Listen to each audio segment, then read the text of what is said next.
Hi everyone, I'm going to be showing you how to do this fun, brightly coloured, slightly draggy, watermelon themed makeup that I'm wearing tonight for Coochie Crunch, the food show.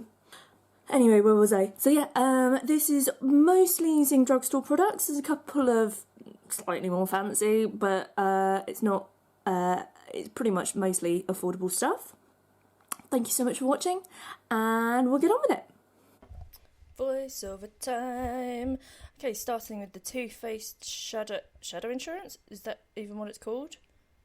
Once again, I've not really prepped very well for this. Yeah, sorry about that. Anyway, just using that as a primer and working it over the lid with the crease brush from Real Techniques. I got a couple of sets recently, which was fun.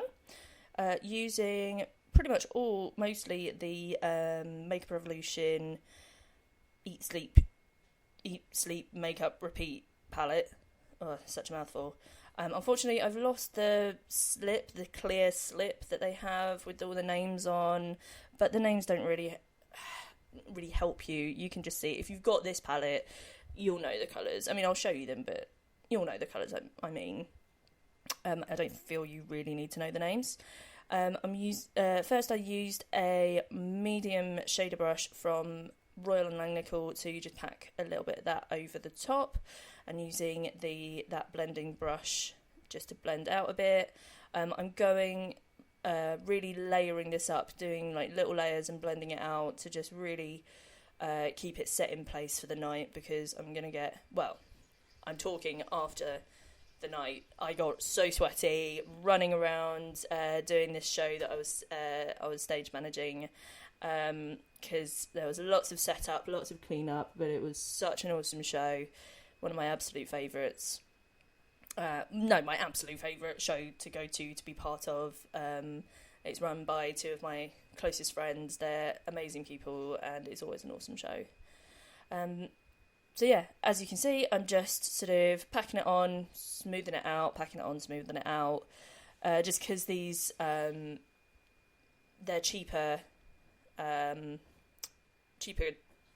my god, I've lost my words completely. I've just come in from going shopping to Aldi, and the weather is fucking horrible outside, and I'm feeling so grim. I just wanted to do this voiceover, but I'm not sure it was worth it. So you just get me being grumpy in your ear rolls the whole time. And again, more packing on. As you can see, I'm doing the whole only really showing you one eye, because you don't need, I'm doing them both exactly the same, so you don't need to see the two different eyes. So as you can see, that colour is sort of slowly built up. Just keep going in and packing more on. It was that one, so I went in with 2 shades and then packed on a little bit more. Then I'm going over that top bit with the white. As you possibly saw, I took the primer all the way up to the eyebrow, because I knew that I was going to be doing this, obviously. Using that white to just form a little base, but as you'll see a little bit later on, I do add a little bit more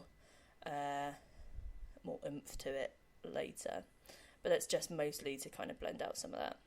I'm going in with the skin now, using the Maybelline Baby Skin. I hate that name. I'm not going to show you the whole of me applying it to my face. It just went on my face. Using the L'Oreal Infallible foundation, I believe in the shade Vanilla, with a damp, fully expanded Miracle Complexion Sponge from Real Techniques. I don't want to bore you too much with just the foundation application. Oh, my kitty's being a noisy baby. Noisy baby. You probably couldn't hear that, so now I just sound nuts, but she's being a very noisy baby. Anyway, back to foundation. Just kind of smushing it onto my face. I know that my neck is really... it's not a very good match for my skin at the moment, and my blending into my neck wasn't very good, but on stage, because I was going to be on stage while I wasn't performing, I was on stage, so I still wanted to be able to be seen. I didn't want to look too pale and ghostly, so anyway, it happens. My face and my neck are rarely the same colour. I'm a bit shit at that. Using the Collection concealer, whose name I can't remember, Lasting Perfection? That's it, I think so. In Fair, under my eyes there, and just a little bit in the corner of my nose, because that gets a bit red and gross. Packing that out with the sponge, making lots of fun faces. Also, my makeup really did crease under my eyelids. It's just going to happen. I've got creases under my eyes. I'm nearly 30. It was a fair whack of makeup on there, so, and I'm not convinced whatsoever that baking like this stops it from creasing under your eyes. I feel like that's actually bullshit. Maybe I'm doing it wrong, but it seems to make it worse in my view. Anyway, so yeah, I'm using that still damp sponge to pat on some Mehron loose powder and getting it in my eyes. I overdid it a little bit. Moving on, just combing out the old brows there, before going in with a Max Factor. As you see coming up, Max Factor, I think it's called the 2-in-1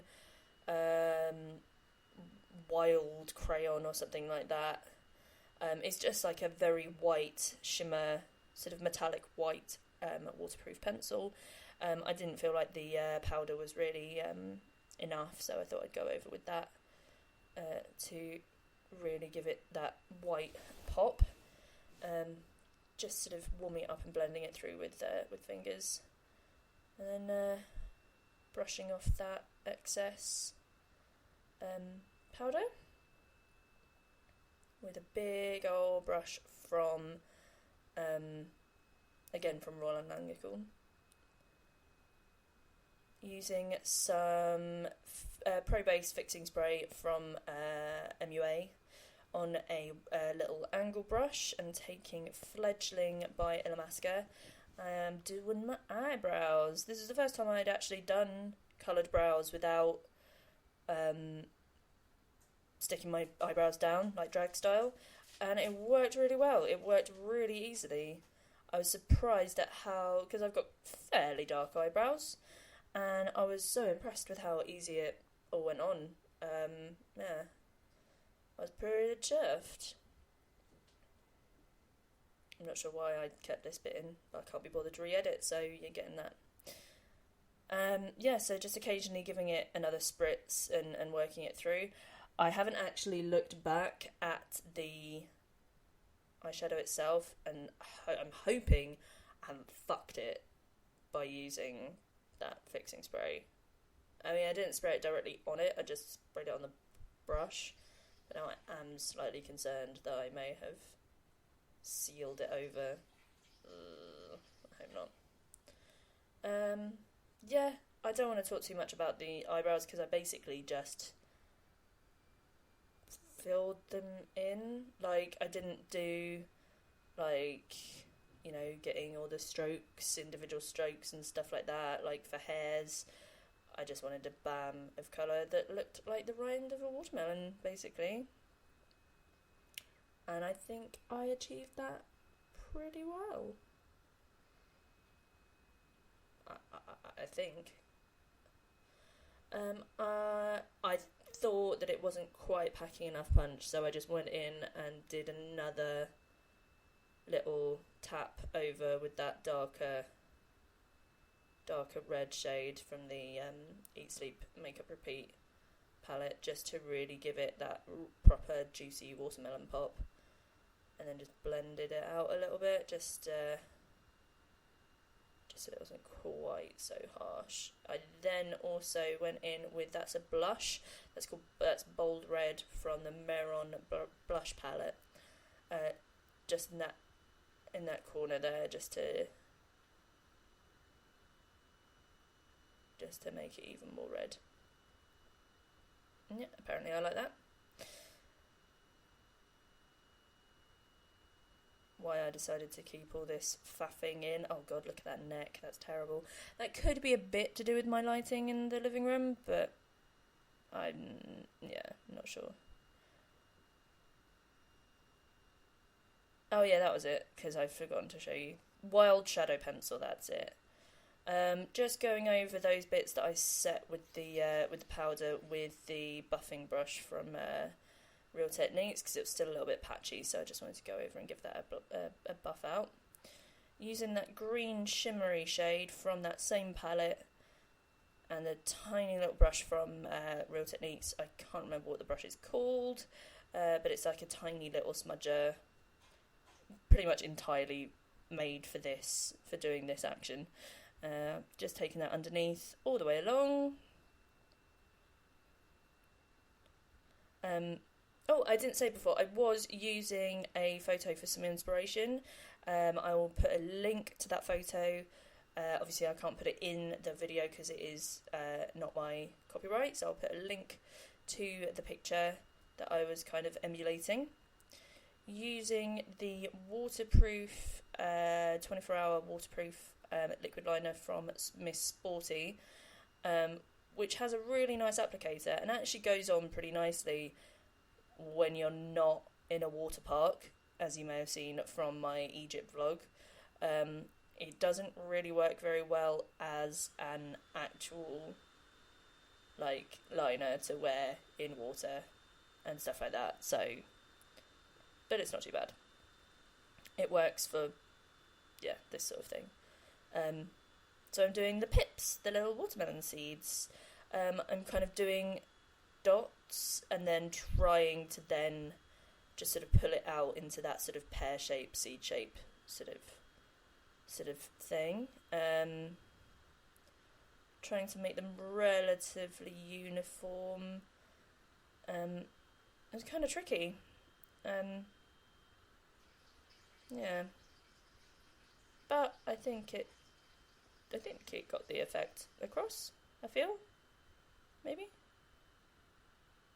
I'm wrong. Maybe it looks shit. No, it doesn't look shit. I'm confident that it doesn't look shit. Yeah, so just taking, as I say, little dots and sort of pulling it out into a elongated shape and kind of trying to make it not too uneven, so make it even. That was a dumb thing to say. I'm not sure why I said that.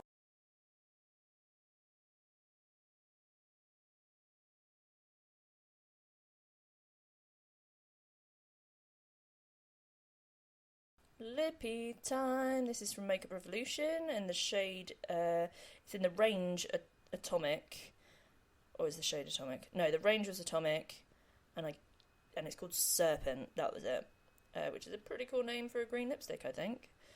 I've not actually used it before, so I was able to get away with using it direct out of the tube, and I don't have a green lip liner anyway, so or eyeliner, so it was I didn't really have the option of lining anyway, but I think it still worked pretty well. It was from what I recall, I didn't check too much, but it didn't bleed too much. I was actually really impressed, considering it's like a £1, £2 lipstick. I was pretty chuffed.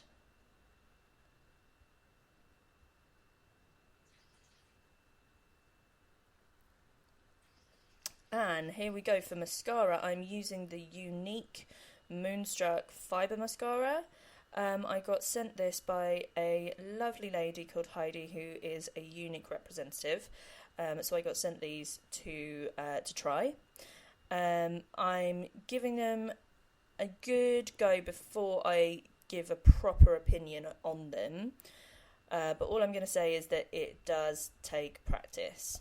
But I'm going to talk you through what I'm doing here. So you've got what's called the transplanting gel, which is essentially like a sort of a black mascara, essentially. Putting that all over the lashes as you normally would, root to tip, replacing that, and then I'm using a comb to just keep that separated, because without a good bit of care these can get really clumpy. Then I'm going in with the fibres, which is the second tube, the smaller tube.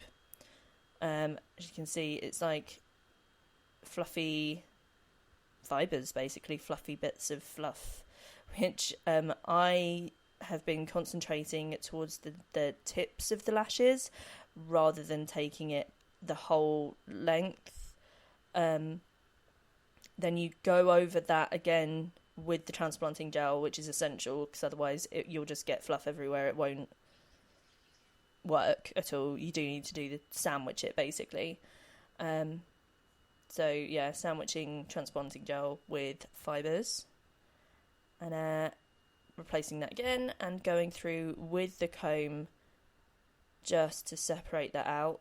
I found that doing this didn't pull off any of the fibres particularly. It kept it, the transplanting gel kind of melts it all together in some way.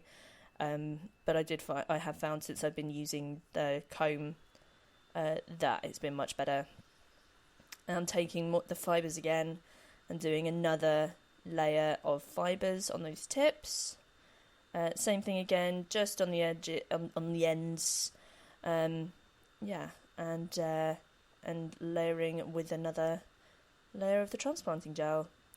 I will say I was impressed with the packaging of these. They're very nice, very sleek, matte tubes that have been very nicely designed. I think it worked well. I feel like as a fancy gal who's into big draggy makeup, it's not going to replace my stage lashes, but I feel like it could possibly replace any sort of more natural lashes, or if anywhere that I wear normal mascara on its own, I would do that. So yeah, anyway, that's it. Thank you so much. That's the end of my voiceover. I'll let myself talk now. So here it is. Thank you so much for watching. If you have any questions or recommendations or suggestions, please do leave them in a comment. Please do subscribe and like and do all of those things. They really help my reach. Thank you so much for watching. I'll see you guys soon. Bye bye.